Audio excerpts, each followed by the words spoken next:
बिहार के टुकड़े कर दो राज्य बनाने की खबर पर भड़का पप्पू यादव का गुस्सा। कहा ऐसा होने नहीं दूंगा, दे डाला चैलेंज। शेर की तरह पप्पू यादव ने लगाई दहाड़। कहा बिहारियों के साथ गलत होते नहीं देख सकता। जानिए क्या सच में हो सकते हैं बिहार के दो टुकड़े। पप्पू यादव ने सीधा चैलेंज दे दिया है। उन्होंने कहा सीमांचल कोई बैंकॉक नहीं है कि कोई यहाँ रहकर चला गया।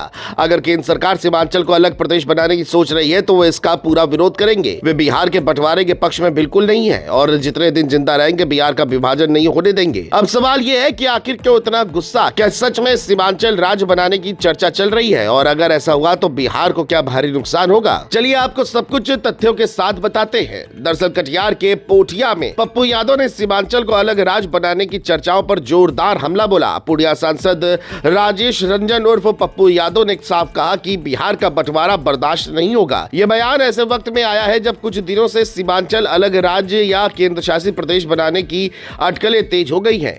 पप्पू यादव ने कहा कि पहले ही बिहार झारखंड, उड़ीसा, बंगाल और छत्तीसगढ़ के रूप में अपना बड़ा हिस्सा खो चुका है। अब और कमजोर नहीं किया जा सकता। उन्होंने राज्य की सामाजिक और आर्थिक स्थिति पर चिंता जताई। गरीब, अत्यंत पिछड़े, दलित और SC/ST वर्ग पहले ही कई चुनौतियों का सामना कर रहे हैं। ऐसे में बंटवारा इन समस्याओं को और बढ़ा देगा। उन्होंने नीतीश कुमार की कार्यशैली की तारीफ भी की कि उन्होंने संतुलित तरीके से पूरे बिहार को साथ लेकर चलने की कोशिश की। पप्पू यादव ने आगे कहा कि आने वाली कोई भी सरकार समाज में नफरत फैलाने या बुलडोजर की राजनीति करने की बजाय गरीबों और आम लोगों के हित में काम करे। फिलहाल सबसे बड़ी जरूरत बिहार के लोगों के बीच विश्वास और सामाजिक सौहार्द बनाए रखने की है। उन्होंने स्पष्ट चेतावनी दी, बिहार का बंटवारा अस्वीकार है। दरअसल चर्चा कहां से शुरू हुई वो भी समझिए। किशनगंज के सांसद ने हाल ही में अलग सीमांचल राज्य बनाने की मांग रखी थी। साथ ही कुछ अटकलें ये भी है कि भाजपा बिहार में राष्ट्रपति शासन लगाकर सीमांचल और पश्चिम बंगाल के कुछ जिलों को मिलाकर नया केंद्र शासित प्रदेश बनाने की तैयारी कर रही है। पप्पू यादव ने खुद इन अटकलों का जिक्र करते हुए कहा कि ऐसी किसी भी साजिश को कामयाब नहीं होने देंगे। अब सवाल ये है कि क्या सच में बिहार के दो टुकड़े हो सकते हैं? कानूनी रूप से नया राज्य बनाने के लिए संसद का कानून और राज्य विधानसभा की सहमति जरूरी होती है। अभी केंद्र सरकार की तरफ से कोई आधिकारिक प्रस्ताव नहीं आया है। ये सिर्फ चर्चाएं और राजनीतिक बयानबाजी है। 2000 में झारखंड अलग हुआ था, लेकिन उस वक्त अलग राज्य का विधेयक पास हुआ था। अभी वैसी कोई स्थिति नहीं है। विशेषज्ञों का मानना है कि 24 साल में इतना बड़ा बदलाव आसान नहीं। अगर फिर भी बंटवारा हुआ तो नुकसान क्या होगा? सीमांचल बिहार का अहम हिस्सा है। पूर्णिया, कटिहार, किशनगंज, अररिया जैसे जिले यहाँ आते हैं। यहाँ मखाना,